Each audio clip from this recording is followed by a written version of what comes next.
I can frost a cake from start to finish in under 2 minutes. Can I tell you, I can do the same amount in the same amount of time, but it's not gonna look as pretty as yours. Just put some ice together. Okay. Two cursed hands. Oh, no. But that right there is like, this is why I work so hard. This is why, I'm in this business. Hey everybody, if you got a sweet tooth, my next guest is a real treat for you. Stay tuned. My guest here is Michal Thompson, also known as 2BlessedHands. And I'd love to get to, why you call yourself 2BlessedHands.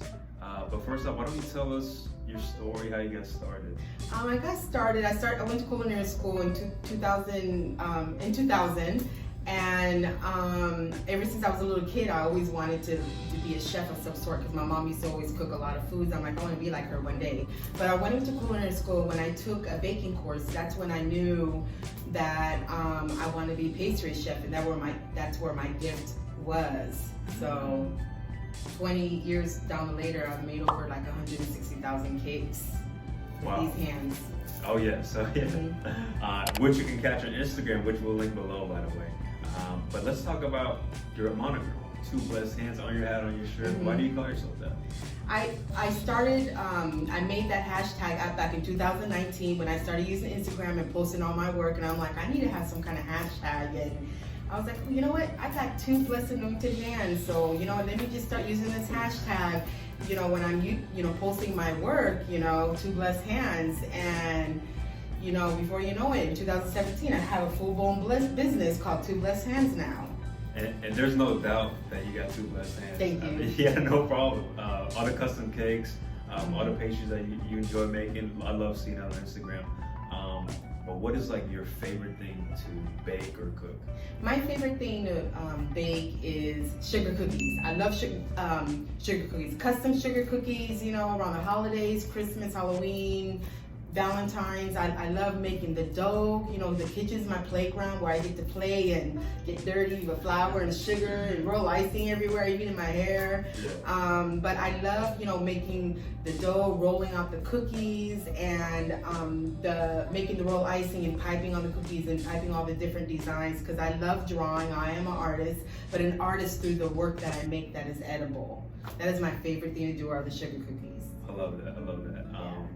So year round, you got no problem making sugar cookies? No, I don't. They're very tedious. They take the sugar cookies, take a long time to make, more than even a wedding cake or anything else. It's the only sweet confections that do take a little longer to make, because it's like a 3-day process. You have to make the cookies.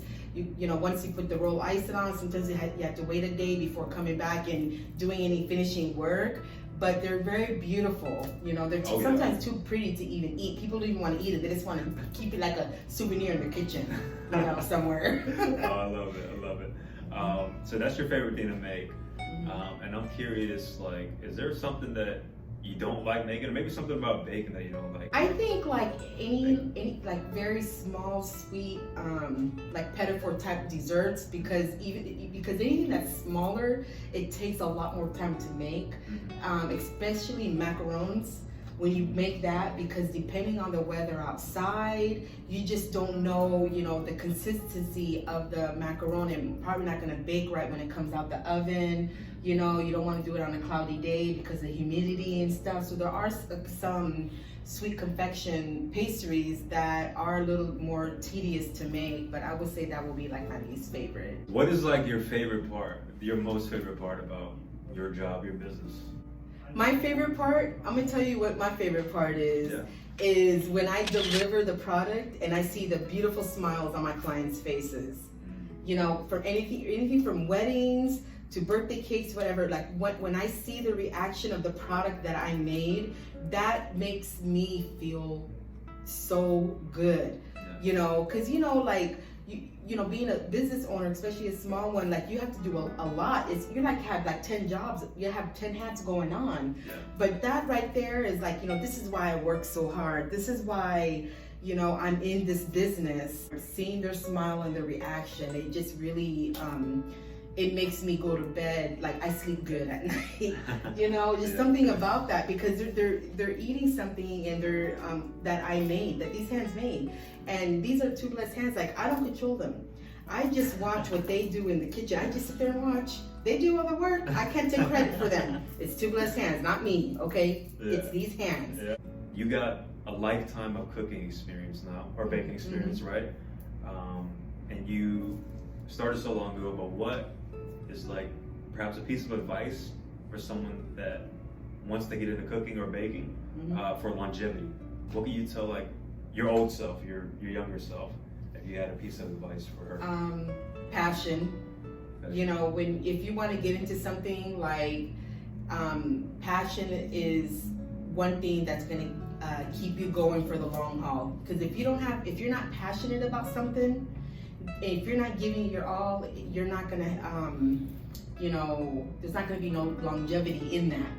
You know, and I'm very passionate, and I really don't feel like I'm working, because I'm so passionate and I love what I do. I do not feel like I'm working, because when you're passionate about something and when you love what you're doing, you don't have to work a day in your life. I love that you said that, and the energy with you said that, and you know, just knowing you throughout the year that I've known you, a little bit over a year, like you are passionate about what you do. Thank you. And, yeah, of course. What is your dream now? What is your dream for your business now? Now that you've gotten so far, right, with 2 Blessed Hands, what is your dream for your business? Currently, my dream is to open up like a production bakery, you know, because I do have clients that not only live in Texas, but live in California, New York, even overseas, that want to order stuff for me, and I want to be able to have a facility that I can keep up with the demand for that. The furthest item I shipped was some vegan biscotti to South or North Korea. And yeah, and then I shipped to New York, I shipped to California, but they're all non-perishable items. But your mind is to open up a production bakery so I'm able to ship my items all over the world. That is your dream. That is my dream, and it's gonna come true. Oh yes it will, yes it will. Don't know when, it's all in God's time, but it's gonna happen. There you go. Speaking of which, you know, you kind of make little kids' dreams come true in a sense, right? I remember when I first met you, it was, you had a lot of boxes with you, and I didn't know what that was all about. So could you perhaps explain what you do with those boxes and what someone might not be familiar with? Yes, it's the Operation Christmas Child Shoe Boxes. I am a volunteer project leader for Operation Christmas Child, which is under Samaritan Purse. I've been sending shoe boxes for about 13 years now. When I first started going to church, and in 2008, that's when my life changed, and that's when I first saw these shoe boxes, and I'm like, what is that? Like, what do these shoe boxes do and stuff? And you fill them up with small toys and supplies, and they get shipped all over the world to kids who need them, that are in need, you know, that are in poverty, that are orphans, or don't have no parents, like children who are in need, who really need these shoe boxes. So I decided in 2017, when I started my business, to set a goal of sending shoe boxes, and you basically fill it with small toys. You can pick a boy or girl, and they get sent over 160 countries around the world. And National Collection Week is always the third week of November. And in 2017, I decided to make a goal, 50 shoe boxes. That was done. The next year, 100. 2019, 150. So basically, every year I've been making a goal since I started, and I will double it. Well, last year in 2020, during the pandemic, I was able to get the community together and send over 1,100. My goal was 1,000, but I sent over 1,100. And what I do, I fundraise money through that. Like, I sell these shirts and these hats, and all the money goes towards buying, a case for the shoe boxes so I can give to the community. So this year, my goal was 5,000. However, due to my health conditions, I was hospitalized 3 times, but thank God I'm still here. Thank God I'm still breathing. Thank God that I'm still able to do what I had to do. But it took me 3 months to I was out of work in 3 months to heal from being hospitalized and stuff, but I'm still trying to reach towards that goal and get the word out to people. And I have the shoe boxes in my car and try to let people know that these shoe boxes, they change your life, and it's change their lives, and it's something that I'm very passionate about, and I love doing this type of work. And I volunteer at least 10 to 20, 30 hours a week, posting stuff and going and talking to small businesses about this great cause and for the children. Balancing like a business is already hard, right, by Yes. yourself, and then you're volunteering, and then you got the health issues and whatnot, Yes. and all these challenges. Yes. Challenges are just like you signed up for it in a sense. If you're living life, right? Yes. So how'd you overcome all these challenges? To What be brought you honest through? with you, when I was, healing from all my medical condition, these shoe boxes are the first thing on my mind. I wasn't thinking about my job. I was thinking about making money. I was thinking how am I going to get these shoe boxes out? Why I'm resting? Why I'm sick? I'm thinking about how am I going to reach my goal and stuff. And but I just thank God. We're in October. We're about 4 weeks away of National Connection Week, and I'm still here to do what God wants me to do. I'm breathing, I'm fine, I'm blessed, I'm here talking to you. I'm here to still post stuff, so that it really makes me happy. It motivates me to want to do more. So no matter the situation of my health, my finances and stuff, I'm still gonna live life, keep pushing and doing what I'm very passionate about, which is my 2BlessedHands, my business, and also this charity I have for the children, for Operation Christmas Child. You live a very blessed life, and you want to bless everyone Yes. that comes in your way, and that's Yes. that's such an I'm amazing just a message. vessel for the Lord, to inspire and motivate and give hope for people.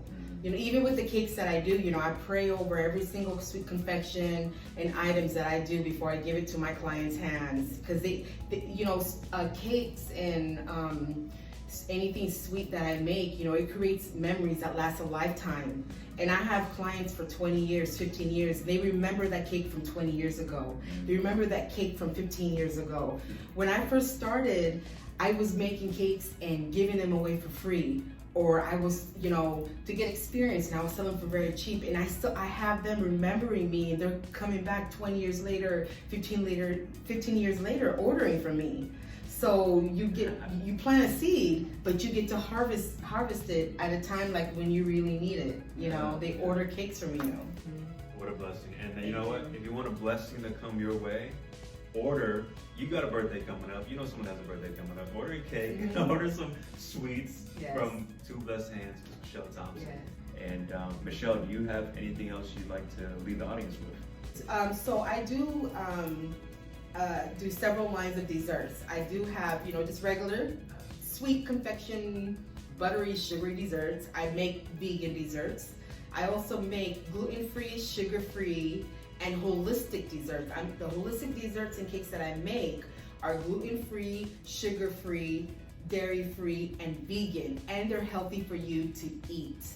And they're all natural and organic. So, I do a lot of different desserts like that as well.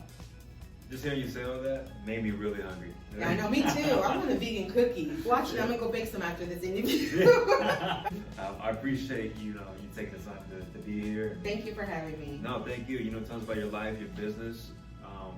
You're on your way up, and we really appreciate you. Thank having you. You know what I mean? So, yeah, thanks for being here, Michelle. Yeah, thank you so much. Well, I guess macaroni, it's the small, anything that's small, miniature desserts and stuff. Yeah. That stuff, it drives me crazy. Oh, sure.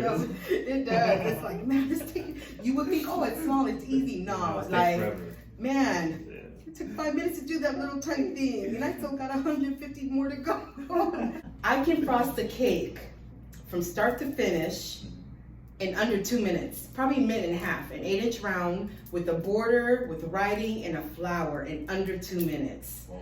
And I have done 160,000 cakes during the duration of 20 years through my career. a lot of cakes. Could I tell you, I can do the same amount in the same amount of time, but it's not gonna look as pretty as yours. Just put some ice together. Okay. Two cursed hands. Oh, no. Hey, I have the saying, you know, just as long as it tastes good, that's all that matters. And people ask me, what's your favorite dessert? So I'm gonna tell you what my favorite dessert is. A dessert that you make with love at your house. Whatever it is, I will love it because I love home-baked desserts that somebody makes. Yeah. That is my favorite thing because you can taste that it's something unique. It's not store-bought. So if somebody makes a pie or anything that is home-baked, that is my favorite dessert. You know, and I don't eat my own desserts, even though I make all these beautiful things, you know, but I've been having these recipes for 20 years. I like to have something different. So that, I just want to let you know, a lot of people ask me, what is your favorite dessert?